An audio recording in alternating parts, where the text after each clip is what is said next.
آپ سے کئی دفعہ غزہ پہ بات ہوئی, آپ نے کہا کہ دیر از اے پلان جس کو فالو کیا جا رہا ہے, بٹ اب جس طرح کا سیناریو بن رہا ہے, انہوں نے کہا جی بفر زون 30% حصے کو بنا دیا ہے ہم نے, اس میں پاکستان کا اب کیا لاہ عمل ہوگا کنسیڈرنگ دا سچویشن؟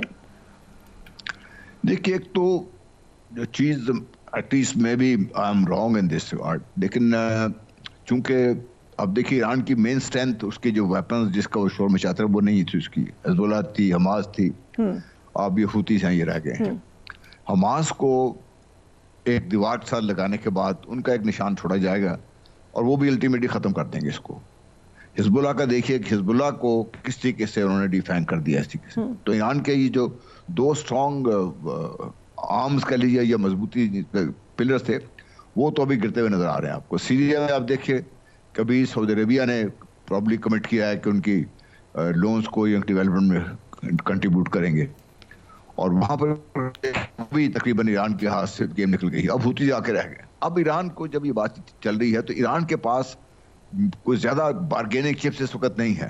اس لیے میرا اپنا خیال یہ ہے کہ جو میں پہلے آپ کے پروگرام میں نے عرض کی تھی کہ یہ جو اسرائیل کی جو ایکسپینشنزم ہے, جو اس علاقے میں ہیجمنی کا ہے جو ان کا خیال ہے, وہ چلتا رہے گا. آپ نے ٹرمپ صاحب مذاکرات پہ ایران کو جب لے آئے ہیں تو اب ٹرمپ صاحب کو پتہ ہے کہ یہ ایران کے پاس کوئی آپشن نہیں ہے. کہ دیکھیے ایران کے اندر بھی بہت سے مسائل کھڑے کر دیے گئے ہیں اور ایران کو اسی کا علم ہے, اور اس لیے میرے خیال ایران کا بھی بات چیت پہ تیار ہے, بات چیت کر لینی چاہیے. اور اپنے آپ کو اب کیونکہ یہ ان کی پراکسیز تھیں, کسی کو آپ کو مانے یا نہ مانے, تو اب چونکہ وہ کافی حد تک کمزور پڑ گئی ہیں تو اس نے ایران کو بھی بہت کمزور کر دیا. جنرل صاحب کین وی سے کہ جو گریٹر اسرائیل کی بات ہو رہی تھی وہ بھی اب آگے بڑھے گی؟ جی بڑھے گی آگے. وہ دیکھنا وہ پروگریسولی فیز وائز آگے بڑھ رہے ہیں. وہ کوئی ایسے بچوں کی طرح کام نہیں کر رہی ہے, جذباتی کام نہیں کر رہے, وہ پلان کے تحت آگے بڑھ رہے ہیں. اور آہستہ آہستہ دیکھیے چاہے سیریا ہو, چاہے لیبیا ہو, چاہے عراق ہو, اب جب کہ لیبنان دیکھ لیجیے آپ, اور آج جا کے ویسٹرن بینک تھا اس کو بھی آپ کافی حد تک انہوں نے اس کے اوپر اپنا ایک اثر و رسوخ قائم کر دیا ہے. جو غزہ کا اس کا حال آپ کے سامنے ہے. ہوتیز رہ گئے ہیں, ہوتیز کے اوپر لگاتار اٹیک ہو رہا ہے یہاں پہ.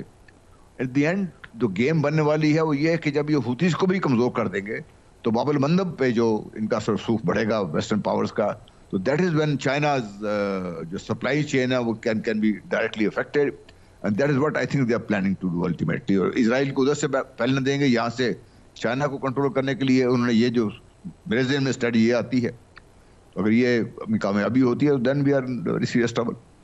رائٹ. سو سردار صاحب غزہ کی صورتحال آبویسلی بدل رہی ہے, اب ایک گیم پلان واضح طور پہ نظر آ رہا ہے. اس نئی چینجنگ جو ورلڈ آرڈر آپ کہہ لیں قسم کا, اس میں پاکستان کدھر ہے؟ میرے خیال میں جی ہمیں امپیشنٹ نہیں ہونا چاہیے. ورلڈ آرڈر جو ہے اس میں سب سے بڑا جو چینج آ رہا ہے وہ اکنامک آرڈر میں چینج آ رہا ہے. اکنامک آرڈر میں جو ٹرمپ صاحب جو ٹیرفس لے کے آئے تھے اور اس سے جو چیزیں سامنے آ رہی ہیں اور جو ڈالر کے ساتھ ہو رہا ہے اس وقت دنیا کے اندر, اور برکس جس قسم سے سامنے آ رہا ہے, برکس کا پروجیکٹ سامنے آ رہا ہے, there is going to be a change. America is very close to a default. اگر وہاں پہ آج بینکنگ سسٹم کے اندر پرابلمس پڑ جائیں, اور جو میرے خیال میں کیونکہ میرا فیلڈ ہی اکنامکس ہے, I've studied in America اور اکنامکس کو میں فالو کرتا ہوں, میرے خیال میں امریکہ is a touch and go situation میں اس وقت پھر رہا ہے. اس لیے ہمیں امپیشنٹ نہیں ہونے چاہیے. Things can change any moment. اور اس سچویشن میں ٹیرف وار بھی ہے, اس کی تناظر میں پھر کیسے دیکھیں اگر آپ اکنامک تناظر میں ہی دیکھنا چاہ رہے ہیں؟ جی میں اس طرف آ رہا ہوں. ابھی سیریا کے اوپر آج رشیا کا بیان آ گیا ہے. اگلے دن UN کے اندر جو مسلم امہ کی طرف سے, کنٹریز کی طرف سے جو قرارداد پیش کی گئی اس میں وہ پاکستان کے ذریعے پیش کی گئی, اس پہ بھی بہت زیادہ کامنٹریز آ رہی ہیں. بٹ دا پوائنٹ از کہ things are changing, the world is changing right now, بڑی ریپڈلی چینج ہو رہی ہے. یوکرین کی وار, ویسٹرن یورپ, امریکہ, things are changing very rapidly. اور جس طریقے سے چائنا نے کنفرنٹ کیا ہے امریکہ کو, لگتا ہے ایسا ہے کہ they were prepared and they were preparing for something like this. So let's see. باقی رہ گیا اسرائیل کے اندر بھی بہت زیادہ پرابلمز ہیں, اور نیتن یاہو کی جو اپنی پرابلمز ہیں وہ وار کنٹینیو کر رہے ہیں فار ہز اون, تاکہ اس کا اپنا جو ٹینیور ہے وہ لمبا ہو سکے. جس دن یہ ختم ہوگی اس دن الیکشنز ہوں گے اور نیتن یاہو کا کوئی چانس نہیں ہے اس کا اور اس کی پارٹی کے الیکشن جیتنے کا. Right. So let's see and let's keep in touch and let's see کہ آگے کیا ہوتا ہے. So if you allow me, general صاحب یہ کیونکہ بات ہو رہی ہے اس وقت الیکشن کی، ڈیموکریٹک سسٹم کی، امریکہ میں بھی ایک سروے کے مطابق 3 ماہ میں ٹرمپ کی مقبولیت میں 14% کمی آئی ہے، جبکہ 2024 کے الیکشنز میں ڈونلڈ ٹرمپ 1.5% پاپولر ووٹ سے بائیڈن سے آگے رہے تھے. سو ایک دم سے اٹس اے ہیوج ڈپ. یہ آگے بڑھے گا آئندہ آنے والے دنوں میں؟ دیکھیں ٹرمپ کو اس چیز سے کوئی فرق نہیں پڑ رہا. دا وے ہی از گوئنگ ان کو کوئی فرق نہیں پڑ رہا. اور لیٹ می سے کہ جو لوگ ٹرمپ کو لے کر آئے ہیں وہ what you call the deep state اور this runs across the international borders, وہ لوگوں نے جو ٹرمپ سے کام لینا ہے اور ٹرمپ اس کام کی طرف بڑھے ہوئے ہیں. ٹرمپ صاحب کو فکر کوئی نہیں اس چیز کا. میرا خیال نہیں ہے کہ وہ اگر اس کو پاپولیرٹی کی طرف جاتا تو اس قسم کام کرتا. وہ اس نے جو بھی کام کیے جب سے وہ آیا اس وقت سے ٹرمپ صاحب کو دیکھیے کہ جو بھی اقدامات ہیں ان کے انٹرنیشنلی دیکھ لیجیے، ان کے خلاف جو بھی جذبات ہیں، چاہے یورپ کے ہیں، چاہے ایشیا میں دیکھ لیجیے، چین ہے، روس ہے، سب کے. تو ٹرمپ صاحب کا ایک طریقے there is a method in his madness. ایسی نہیں ہے کہ وہ یہ کام کر رہے ہیں، وہ there is a proper method in his madness.